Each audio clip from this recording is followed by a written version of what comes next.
Hi, everybody. I'm happy to be here, my first SIGecom conference.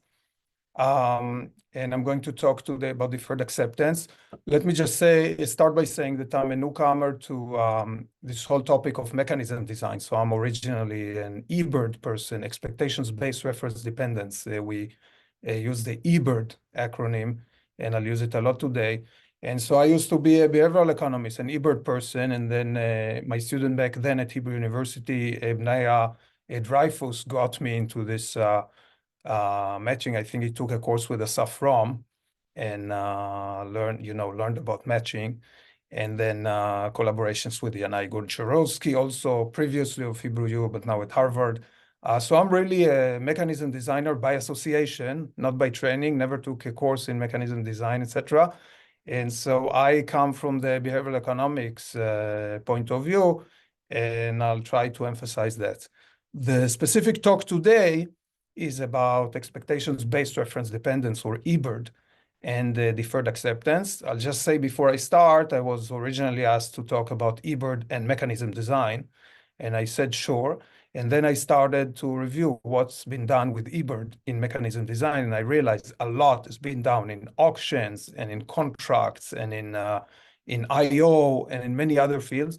So I was happy to see that a lot is going on, but I immediately shrank the domain of my talk to just matching and specifically just the deferred acceptance mechanism for today.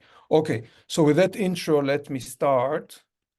So here's a one-slide version of the talk. I'm going to talk about deferred acceptance and call it DA. It's a beautiful thing. It's really a beautiful thing. The Gail Shapley 62 paper. You read it. It's beautiful. It's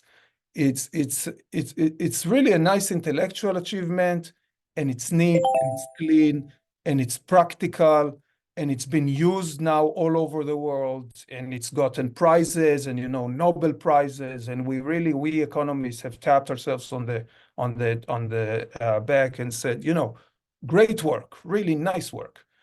And there's one problem with it, which is the more data we gather about how people actually behave in it, the more inconvenient empirical facts emerge. And it seems that although one of the nicest properties of the mechanism is that it's strategy proof for the proposing side, so typically the student side, which means that students that are matched with, let's say, hospitals or schools, all they need to think about is order the programs by your desired order, and then just report it.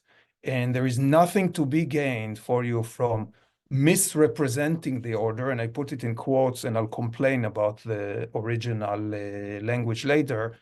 So this strategy proofness is one of the most celebrated properties of the theory. However, when we look at data, it looks at people strategize, again in quotes, make seemingly dominated choices, etc. So that's a problem. That's a problem because we love strategy proofness. It levels the playing field, and it saves us the need to strategize, and it could reduce inequalities because those who are better able to strategize may be doing better than those who are not, etc. It's such a nice thing, but if people in the data actually don't play what we expect them to play under strategy-proof mechanisms, then it's a big problem.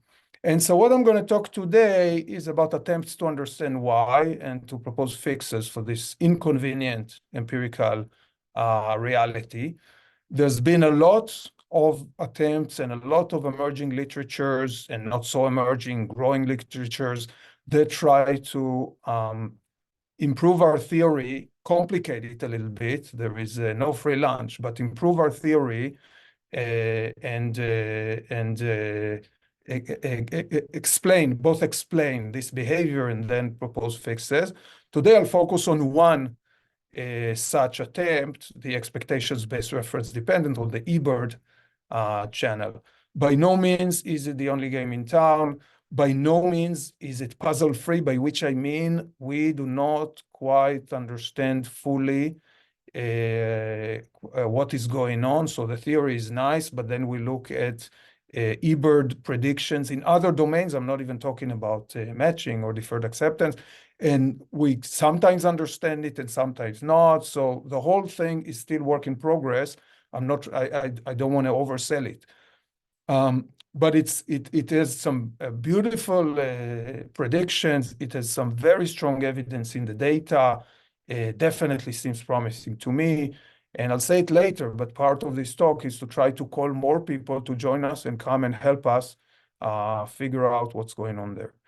The last thing I'll say about eBird, and I'll have one slide where I give a crash course on eBird, is that in off-the-shelf theory. It's really not a theory that was developed to explain strange behavior in a matching context. It's a theory that was developed on the other side of economics in some sense. And as I said before, one student back in the day who took a course in eBird and who took a course in mechanism design and learned about deferred acceptance made the connection. By the way, other people also made the connection. I'll have all the citations.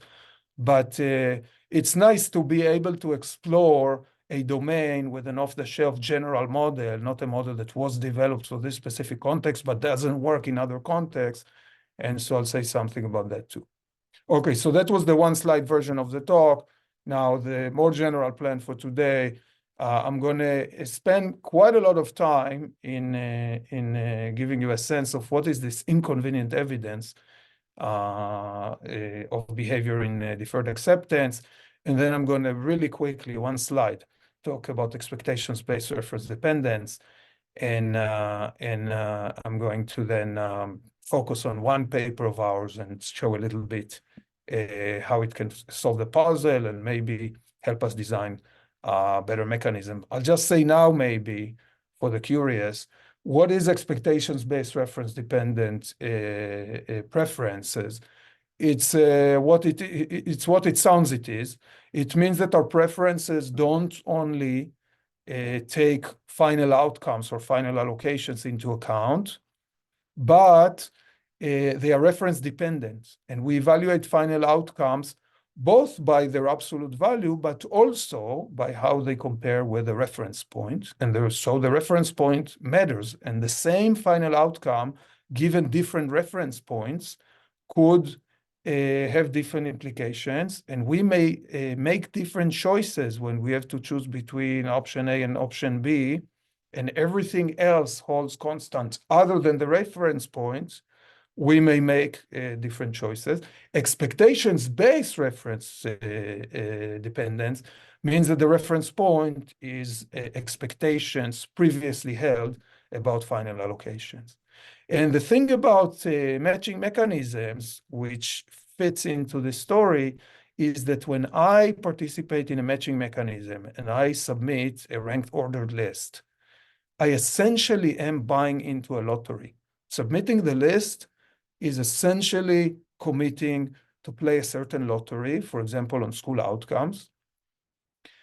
And for a rational expectations agent, the moment I submitted the list, I didn't just create for myself a distribution over future outcomes, but I also created for myself the expectations over future outcomes. So when I submit a list to a matching mechanism, I at the same time commit to a certain set of beliefs about the future or expectations, and commit to a certain lottery that will actually deliver outcomes. And so it could be, so when I submit an ROL to a list, I both choose a reference point and a distribution over outcomes. And that's the key kind of action that's going on behind under the hood, and that could explain seemingly strange behavior. Sometimes we may not want to apply, for example, to a high-value, low-chance school because at the moment when I apply to that school, I'm also essentially setting myself up for a disappointment, because now I will, with some probability, expect to get that high-value school, and most likely I'm not going to get it. That's why it's a low-chance school. So most likely, by applying to it, I'm setting myself up for disappointment. Of course, I'm also setting myself up with a small chance to get something great, but the relative weight of the two opposing effects is such that, depending on parameters, preference parameters, etc., sometimes I will prevent to say, you know what, I'm not going to apply to this low chance, high value school.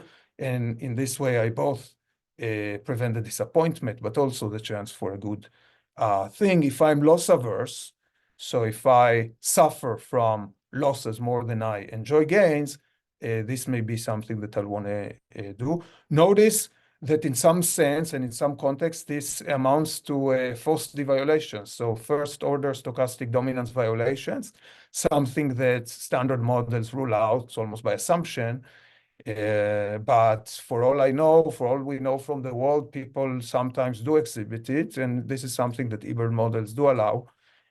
So this gives you also another intuition of how they may be able to explain strange quote-unquote behavior. All right, so let me show some evidence. So the National Resident Matching Program, the NRMP, is probably the most famous application of deferred acceptance. This is the program in the US that matches thousands of graduates from medical school every year to thousands of programs. And if you go to the website, I'm just going to show you a few 3 minutes of the video, again, assuming the sound works, and stop me if it doesn't. You go to the website, here is a little video on how the algorithm works.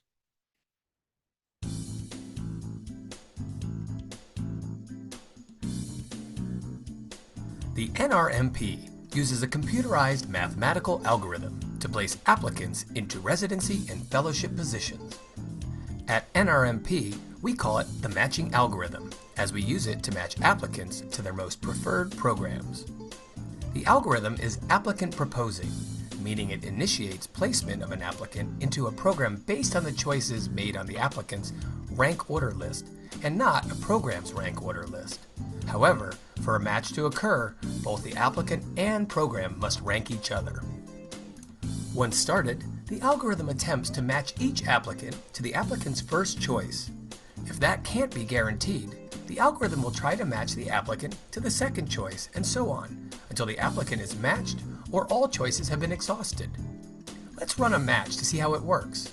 5 applicants, Arthur, Sunny, Joseph, Latha, and Darius, and 3 programs, Mercy, City, and General, have submitted rank order lists. Each program has 2 openings. Starting with Arthur, we see he ranked only City. Because the algorithm is applicant proposing, it will attempt to match Arthur to City. City has ranked Arthur second, and because there are no other tentative matches for City, Arthur is tentatively matched to City. Matches are considered tentative because an applicant who is matched to a program at one point in the matching process may be removed from the program later to make space for an applicant ranked higher by the program. Sunny also ranks City first, and the algorithm attempts to match her there. City ranks Sunny third. Because City has 1 opening left, Sunny is tentatively matched to City. Joseph also ranks City first. The algorithm attempts to match Joseph to City, but because both openings are tentatively matched to higher ranked applicants, Joseph can't match at City. The algorithm now attempts to match Joseph to his second ranked program, General. General has ranked Joseph third, and since there are no tentative matches for General yet, Joseph is tentatively matched to General. Latha ranked Mercy first, but Mercy didn't rank Latha, so she can't match there. The algorithm moves to her second rank, City. City has ranked Latha, but City already has its 2 positions filled with more preferred applicants. She cannot match with City. The algorithm attempts to match Latha to her third rank, General, which has 1 unfilled position, so Latha tentatively matches with General. Finally, the algorithm attempts to match Darius. Darius is ranked City first, and City has ranked Darius first. Darius receives a confirmed match because he's the applicant most preferred by City. There's no chance he will be displaced later in the process. However, since City has only 2 openings, an applicant must be removed from City to make room for Darius. That applicant is Sunny, because she is the least preferred applicant on City's rank order list. The algorithm will now attempt to match Sunny to her second rank, Mercy. Mercy hasn't ranked Sunny, so she does not match to any program. The process is now complete, and the match is final. All applicants except Sunny have matched to their most preferred choices possible. Right. So this is a deferred acceptance, student proposing deferred acceptance, and this is how it's explained to subjects. And then the website gives them advice on ranking advice. So here I highlighted one piece of advice that I'll get back to in a second. Here's another video that I won't show you, but it really guidelines for applicants for creating a rank ordered list. And notice the guidelines, rank your most preferred program first, then the second choice, third, and so on. Do not rank programs based on where you think you might match. So essentially, you're instructed not to take chances of getting into account, just to take the value of the school, whatever that means. In the heads of economists, it means something. And there is no penalty for ranking a rich program if it's your most preferred program. A rich program is a program where you think you have very low, if any, chances of getting in. You are informed that there is no penalty. So again, we the economists tell you, don't worry about getting disappointed. We just don't assume these are your preferences. This is not something you should pay attention to. This was the highlighted advice from before that I highlighted in blue. Construct your ROL based on preference of programs and not on your perceived chances of matching to those programs. So 2 issues with this advice. The first issue is I read it and say, huh?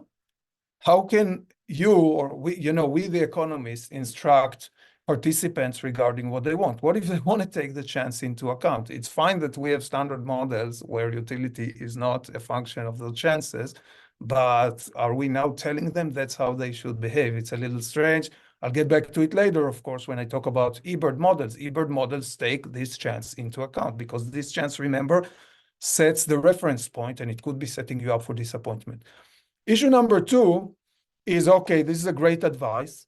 How would we, the economists who explore who study these models, who advise governments and private sector companies on how to implement them, how would we ever know if the people followed our advice? So that's a serious problem for a researcher or for a program evaluator. So here's an example. Say we see someone ranking some school X above Cornell. That's a strange thing. But how would we know if this reflects the preference of programs or the chances of matching to those programs? Maybe the person, for some bizarre reason, preferred the other school. I don't know, maybe they don't like the Ithaca weather or something like this. But maybe they love Cornell. They just thought they had very low chances of getting in, so they avoided or not bothered to rank it. So that's a problem for researchers. I'm an empirical researcher. I want to collect data on these things. So I care about the data. So how can we identify the presumed preferences of people? Sometimes we think we know. So in some choices, we think the context is such that, come on, I can guess what was the true quote unquote preferences of someone.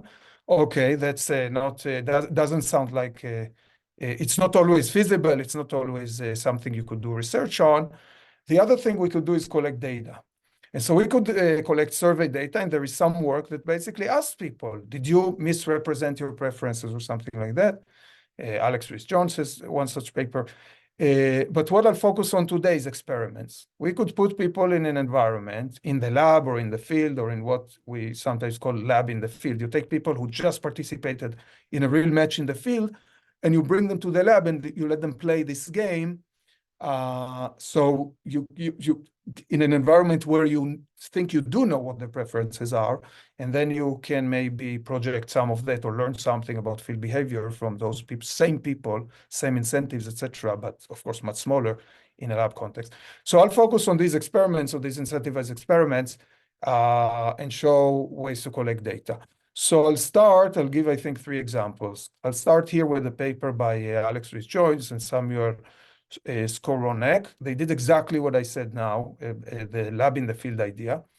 They take a bunch of participants from the NRMP, from the match that I just showed you in the videos. In fact, 1,714 of them. And they put them in the lab, and they let them play exactly the same game, the same matching algorithm. And they tell them, this is the same algorithm you just submitted to for your residency for next year. And then, but they put, I'll show you and then I'll get back. They give them hypothetical programs, and they tell them this is, so HST is hypothetical standardized test. So they tell them something about the difficulty of admission into these programs.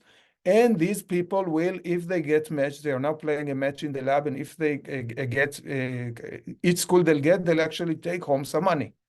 So we think we know the preference ordering of people over these Amazon gift certificates. And we also told them something about probabilities, something we didn't accurately convey, but something about the chances. And what these guys find is that when placed in an analogous incentivized matching task, we find that 23% of participants misrepresent their preferences, by which they mean don't rank the money amounts by their money value. That's a lot of people. That's not a little noisy thing or something.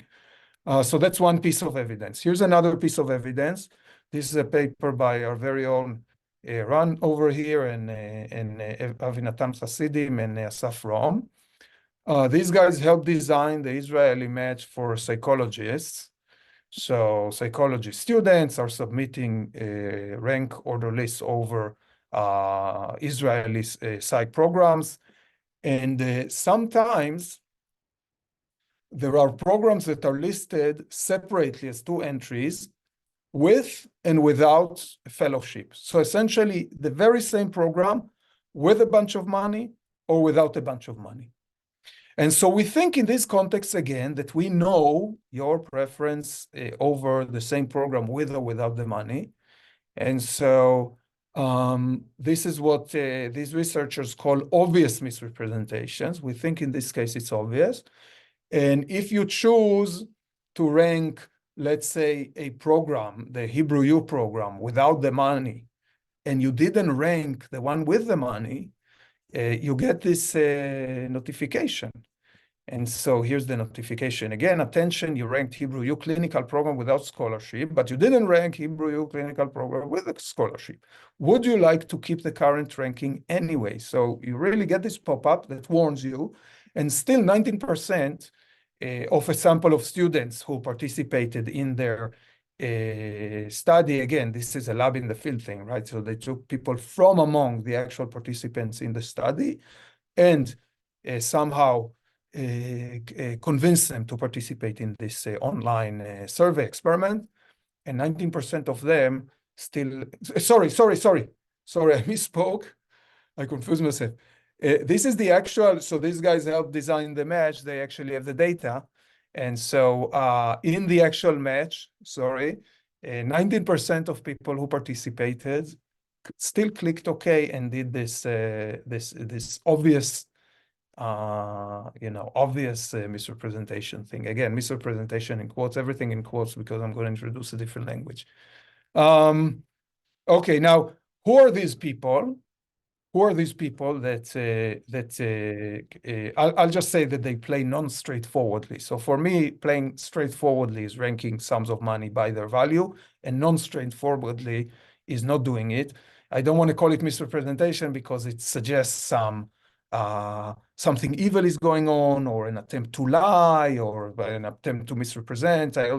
We usually talk about truth-telling mechanisms, etc. I don't want to talk about truth-telling. It sounds like it's about truth or lying or some moral judgments. There's none of that. There is a mechanism, and there is how people behave, and I just want to describe the behavior. So to me, if they rank things by monetary value, I'll call it straightforward. And if they don't, I'll call it non-straightforward. Anyway, this is a quote from the paper. Obvious misrepresentation of what I call non-straightforward play is more common among academically weaker applicants, as measured by their academic achievements, the prestige of their undergraduate program, and the position in programs ranking. So it's interesting, right? Weaker applicants are more likely to engage in this. Now, you could say, well, weaker applicants, maybe they understand the mechanism worse. We know that weaker applicants in general do things that may be surprising to us as economists. Well, some of us were also the weaker applicants. But okay, but it could also be that it's about the chances of admissions, right? So weaker applicants do have lower chances of admissions. So it at least intuitively does sound like it could be consistent with my Ebert story. Okay, last example, again, our very own Ran Shora here and another co-author whose name I won't even try to pronounce too many accents that I don't know. And they have a similar thing from Hungary. So they look at the match in Hungary. And the match in Hungary works a little bit differently. There is a priority score cutoff that you will eventually be able to see that to verify that you actually got into the school, the school that you ranked the highest, given that your standardized test score was above the priority score, etc. So this is a simple environment. Again, maybe I'll skip some of the details. I'll just say that out of 215,000 participants, 27 exhibit this obvious misrepresentation. So they ranked the program above, without the money, above the program with the money, or didn't rank the program with the money at all. Many of these were payoff relevant, so they actually lost money by doing that. And these 27%, let me show you an interesting pattern among them, and this will be the last piece of evidence for strange quote-unquote behavior in these matching mechanisms for today. So in 2012, there was some budget cuts, and some programs' budget got cut, which meant they became much more competitive. They admitted less students or something like that. So 2012 is here omitted, but you can see the amount of misrepresentation, I shouldn't say, NSF behavior in programs before the budgetary cut. And then you see the amount of non-straightforward ranking after the budgetary cut, only in the programs where the budget was cut. So again, this is now not about weak students or something like that. This is now across programs. In programs where they became more competitive or the chance to get in became lower, people were found more likely to misrepresent. Okay, so that's a bunch of facts or stylized facts. Now let's try to explain them. So there's a bunch of papers that go after understanding. Look, DA is a complicated mechanism. I just showed you this video. I have watched this video now dozens of times, and I don't think that if I had only watched the video without knowing some other things, I would have understood exactly what it does. And importantly, it's not clear to me at all, after having watched the video dozens of times, that this mechanism is strategy proof, or that I couldn't gain from ranking in any other way. In fact, the proof that DA is strategy proof is not a trivial proof. It's not a one-line proof. So that could be one thing. People don't understand the mechanism, don't understand that it's a strategy proof. Sheng-Wu Li, of course, has important work. He defined obviously strategy proof mechanisms, etc. It could also be, as I said, as I just said, that it's not, you don't see from the description that it's strategy proof. And I have a joint work with Yanai Goncharovsky and Clay Thomas, where we try to suggest that maybe there is an alternative way to present DA that makes the strategy proofness more transparent to people. There's work there. There is also a bunch of work that trying to look at maybe participants just don't believe you, maybe they don't trust you, they don't believe you that you'll implement the mechanism in this way. They don't actually trust you that it's SP, that is strategy proof. Maybe they just don't pay attention and make some noisy mistakes, definitely in the lab when we're talking about amounts of dollars, etc. So there's a bunch of explanations on the understanding front. Then there is a bunch of explanations on the preference front, and this is also where Ebert falls, where we essentially look at it and say, well, what makes you, us economists, think that we know what people prefer? People have a lot of considerations in their head. I'm not saying all of them equally justified. I'm not making a moral statement. Maybe they make some mistakes, but these are intentional mistakes. That's the way they want to do it. They want to make it. Of course, some mistakes are unintentional mistakes. But so some explanations that have been proposed here, maybe applicants say about the ranking a program without the money rather than a program without the money. So some people say, well, if you already have the money, maybe you're altruistic, you want to leave the money to someone else or some other student who is less affluent than you, or maybe you just want a signal to yourself or to someone in the program that you gave up the money, that you're altruistic. That's one potential explanation. Maybe it feels better to attend places that you ranked higher. So Vincent Meissner has a paper on that.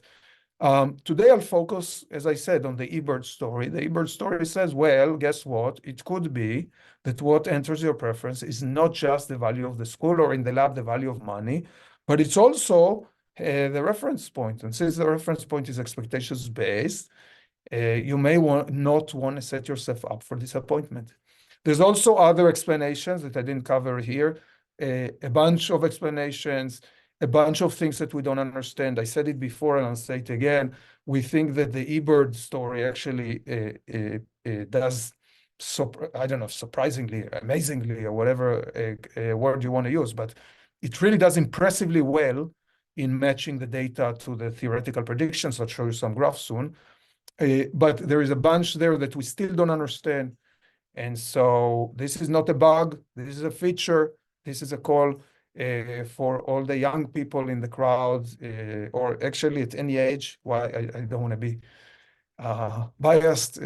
Join us on working on these things. These things are extremely important. These mechanisms are implemented around the world, and they determine the life outcomes of kids, of students, of doctors, etc. There's much more work to do. And here is a call out. There's an excellent review out there by Alex Rhys-Jones and Ran here. Highly recommended if you want to bring yourself up to date on where things stand and what still needs to be done. All right. The evidence, I think I can probably skip much of this. I'll just say the evidence that I showed you before could be summarized as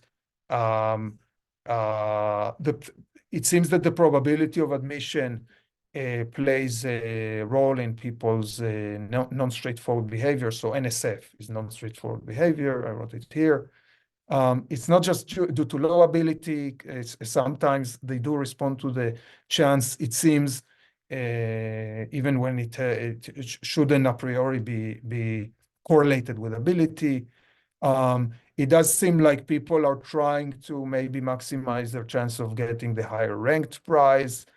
And so, as I said before, somebody looked at these things, at these features of non-straightforward behavior, and thought, wow, this is exactly what you would expect from these models.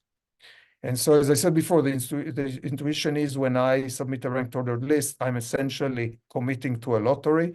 And by committing to a lottery, I'm also committing to a set of rational expectations. If I have rational expectations, I'm also committing to the expectations. And I may sometimes, if I'm sufficiently loss averse, so if I sufficiently suffer more from disappointments or losses, more than I gain from increasing the chance of a good outcome, I may exhibit this false violation, first-order stochastic dominance violation, and give up on very good low-chance outcomes. This also gives us a hint on how to fix this. So if we could design or implement DA in a way where I do not have to buy a lottery and then wait a few months and then realize whether or not I am getting happy or disappointed, that may solve this issue of non-straightforward behavior. And as I'll show later, under a large market assumption, you could, in fact, implement DA in 4 different ways. One of them, the dynamic implementation of the student receiving version, is such that students are getting offers from school interns, so they don't in advance submit a rank order list, and then the mechanism plays itself, and then they learn what they got. But the mechanism starts making proposals. And when they make you a proposal, it means you're high enough on their list that if you say yes, you'll get it. So by switching to this dynamic implementation, we could avoid, you never say yes to something that is uncertain. You can say no, but if you said yes, you're getting this school, and this could avoid disappointment.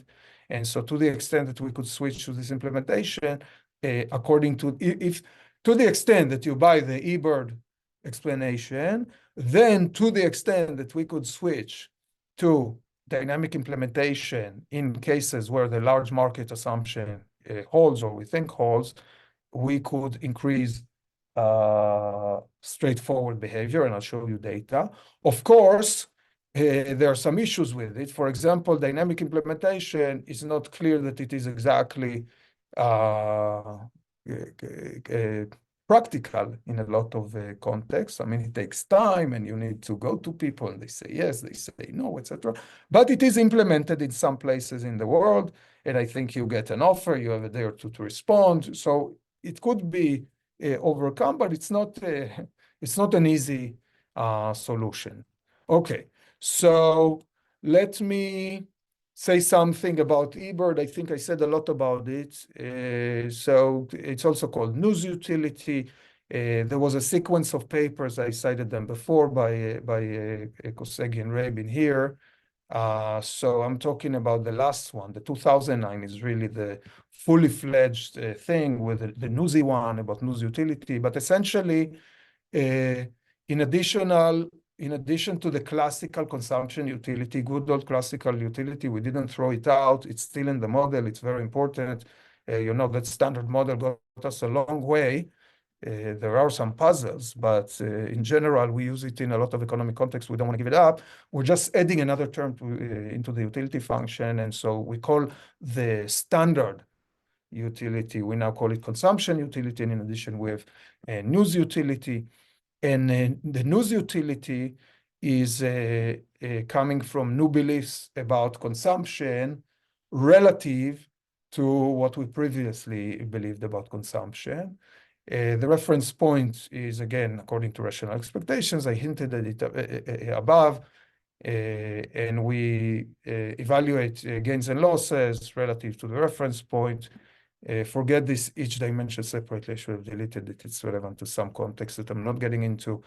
We have some loss aversion parameter. Usually we use lambda, and we assume that it's above than 1. And the higher it is, the more loss aversion people is, meaning they suffer more from losses relative to gains.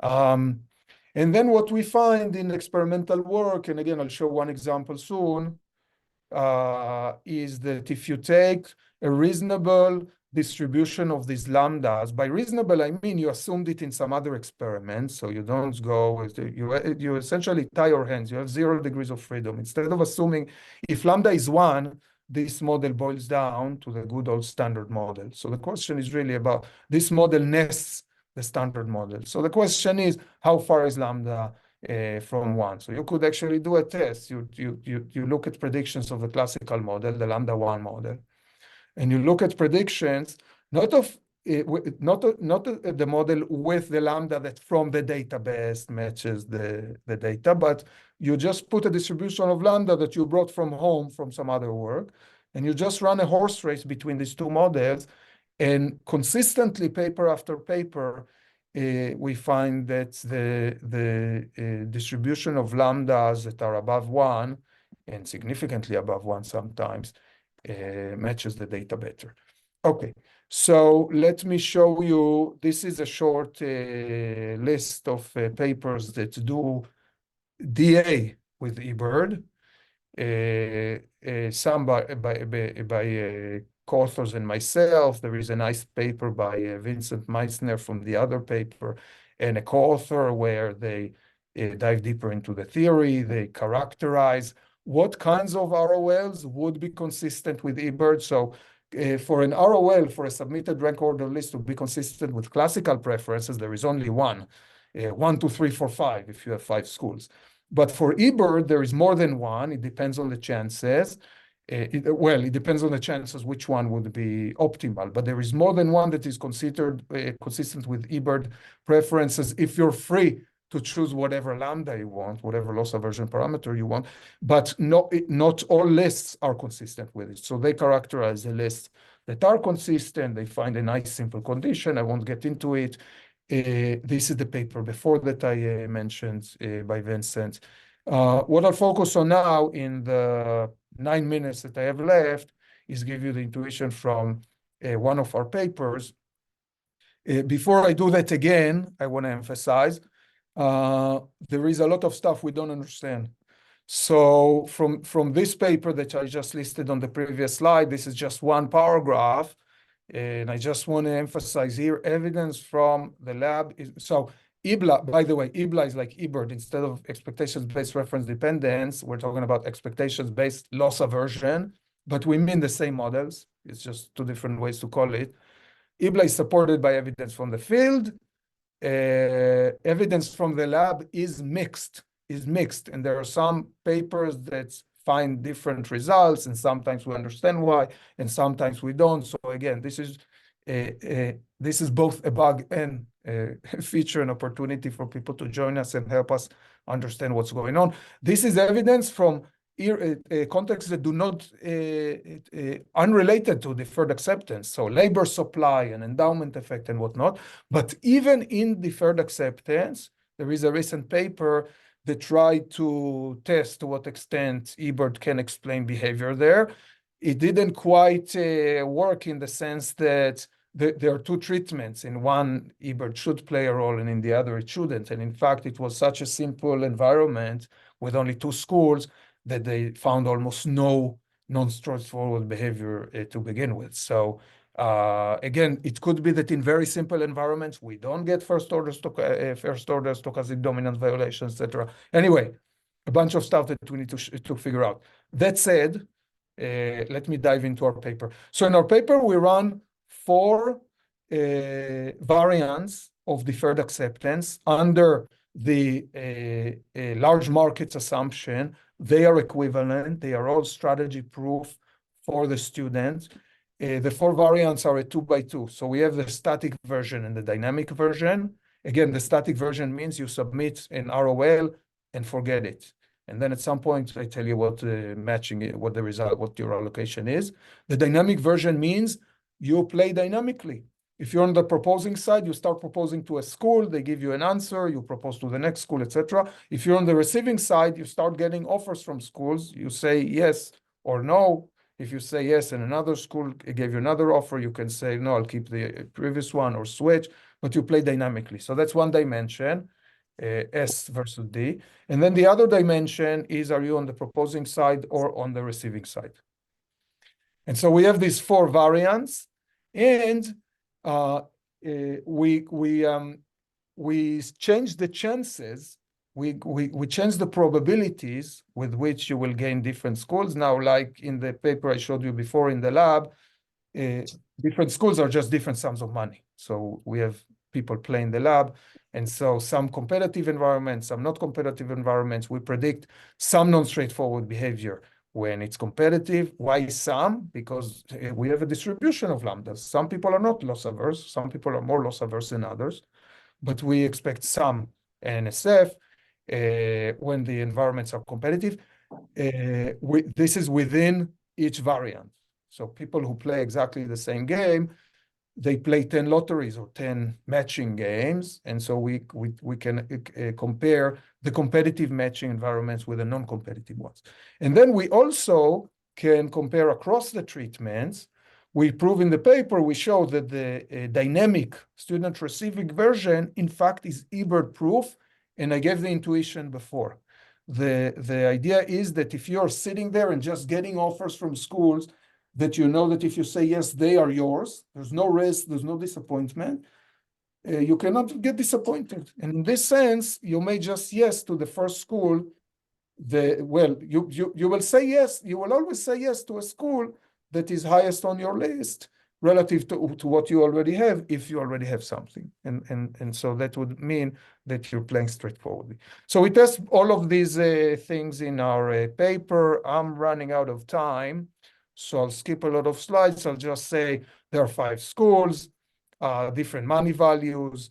They have thresholds, and we randomly, uniformly, IID we pick your score, and we tell you that's what it means. So the threshold in schools means this is your chance to get them if it came to that. And then after we give you feedback, let me skip a lot. I'll just say part of our experiment is a lab in the field thing. So we go to those same Israeli psych grad school applicants that participated in the Israeli match, and we ask them to come and play our game. So these are people who already made a life important decision in this context using this same mechanism. Let's look at their behavior. We also get a bunch of students in the Cornell lab. So together we have 500 students, a lot of explanations that I'll have to skip. This is what the interface looks like. So here you just have to rank schools. This is in the static treatment, student receiving or student proposing. This is in the dynamic version of the proposing. You're essentially proposing to schools and hearing back from them. This is the receiving one. You get an offer from a school, you take it, or you keep the previous school. Okay. Now, I'll just say very quickly, we have these 4 variants. If you look at classical preference predictions, it's very easy.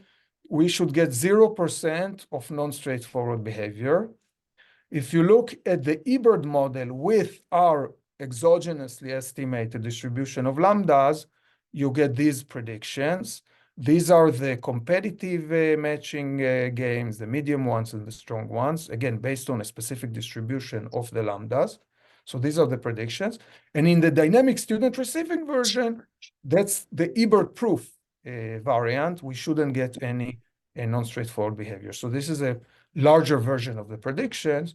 And now let me show you what we find.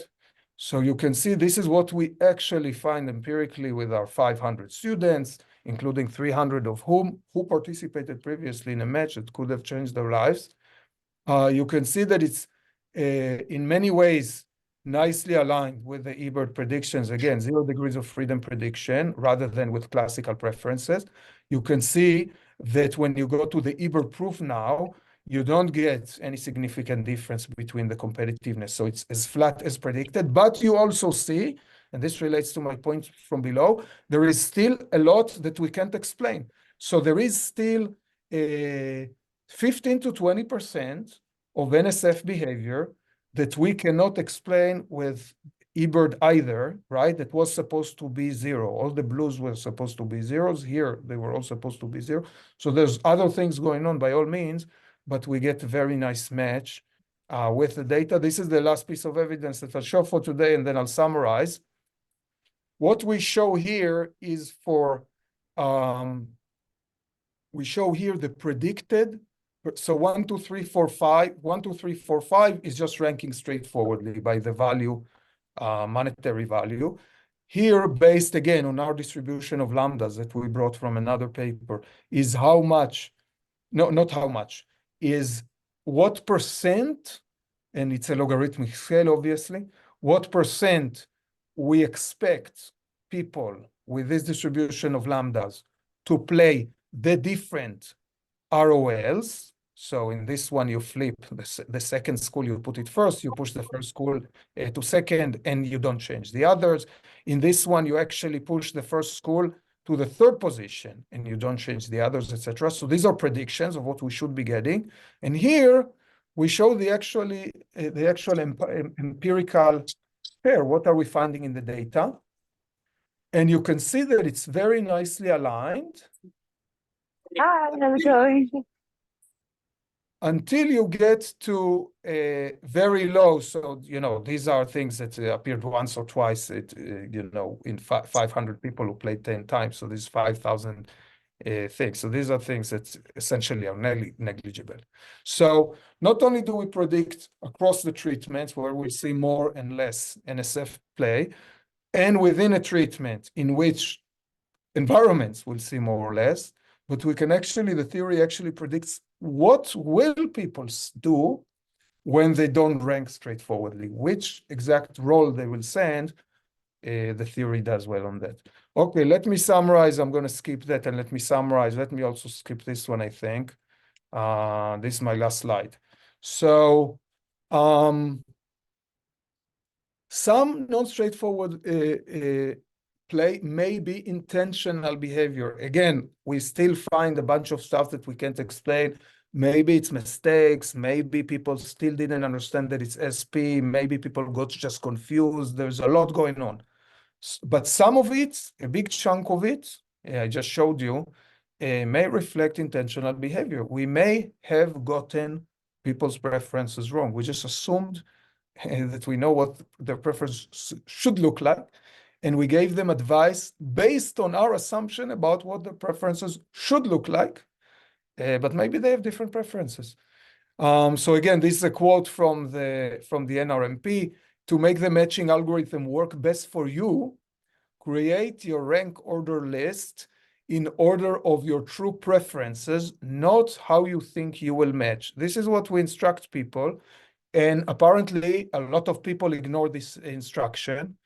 It could be that people look at it and just roll their eyes. They think, what? Why do you tell me not to take chances into account? I care a lot about chances. I care a lot about loss, about disappointment, etc.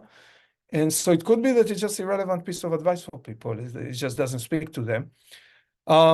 Last thing I'll say, even if this is an intentional behavior, it could still be a mistake. So I'm not making a normative statement here. It could be that people over-focus on disappointment. They shouldn't. You know, eventually you'll be in this school.